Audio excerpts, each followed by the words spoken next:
Okay, so my video is going to be about my article, which was educational needs of U.S. emergency nurses related to forensic nursing processes.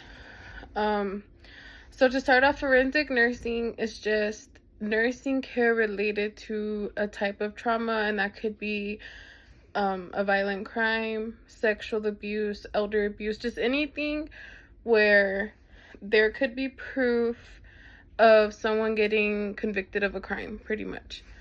So the goal for this research was to evaluate the current state of forensic nursing education among emergency nurses in the U.S.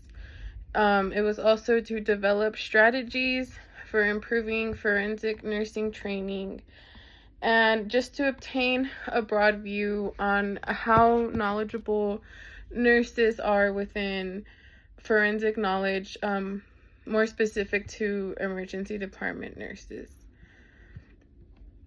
So a background about this,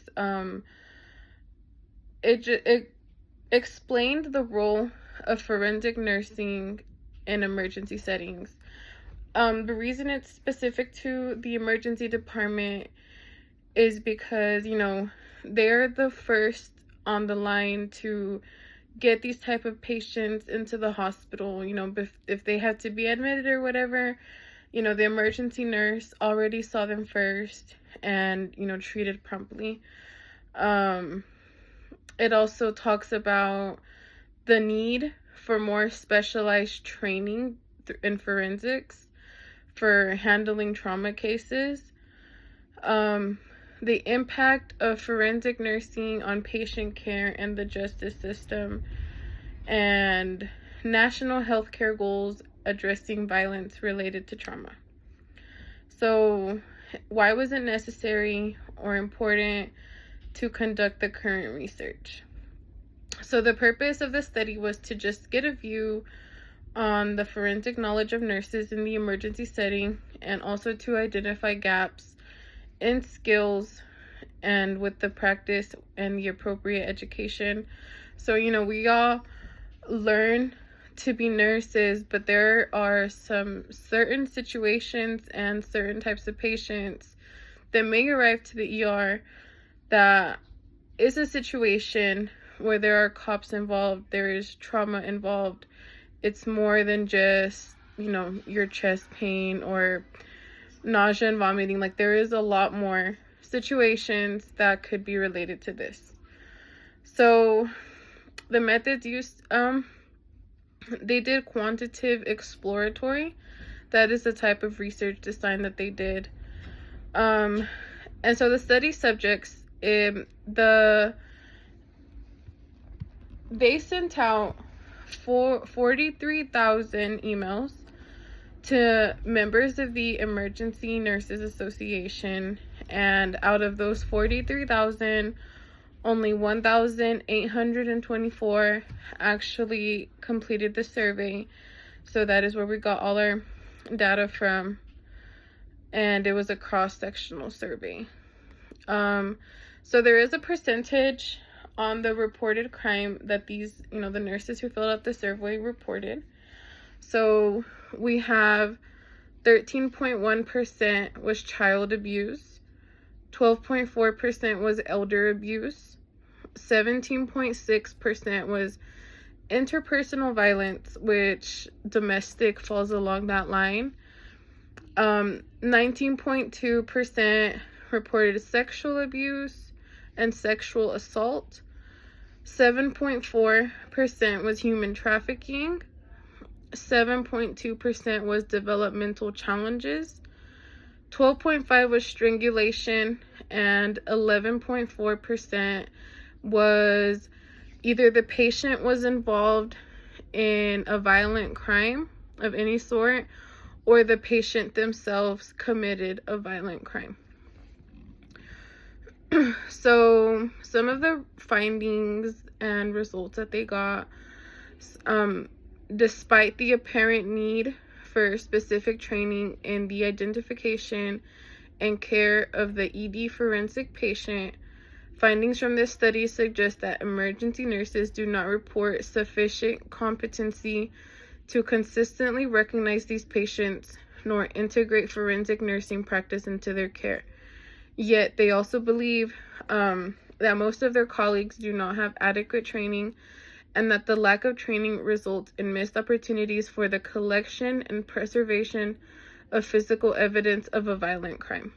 So an example of that would be, let's say we have a patient that committed a crime, and they got hurt, they go to the emergency department.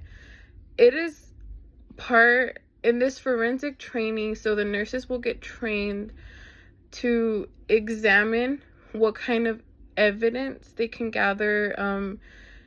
These are very tough subjects and tough patients, just because as a nurse we are trained to provide care, but this is a different type of care, just because it's a very touchy subject. Not all nurses feel comfortable doing that, and so I do believe it is important for, especially if you're going to be an ER nurse, to get some type of training in forensics. Only 29% of nurses said that they felt comfortable conducting a forensic examination. So a reason for this too could be, for example, if it's sexual assault, sexual abuse, the patient's probably already in distress.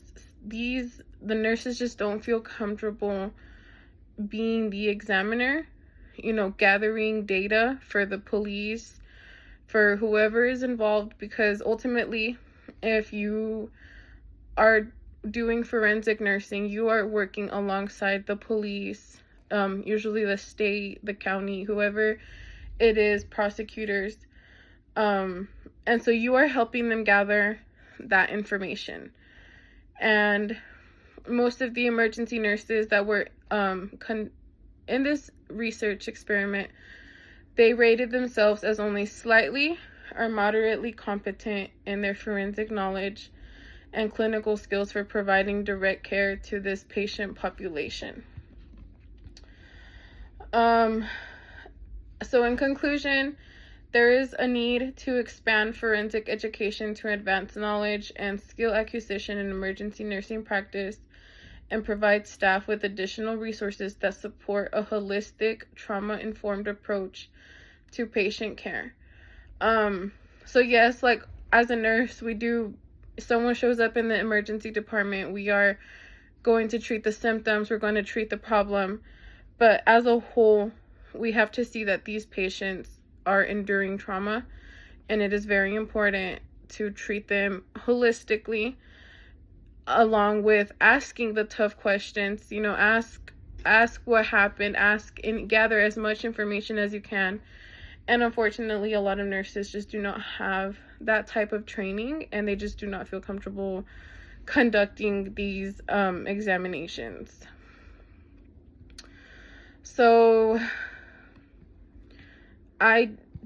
some of my thoughts on this is, I do believe that maybe if you are going to begin working in an emergency department, that hospitals should offer some type of, maybe just a class or maybe a little program that nurses can do that will get you more competent and more comfortable with these type of forensic situations.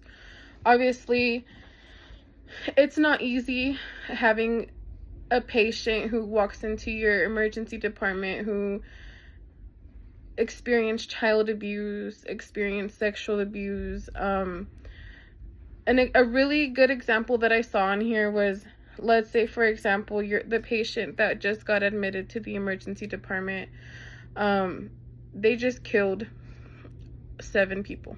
They just committed a horrible crime. At the end of the day, it is still the nurse's responsibility to care for this patient, because that is our job, to care for people, regardless of the crime that this person just committed.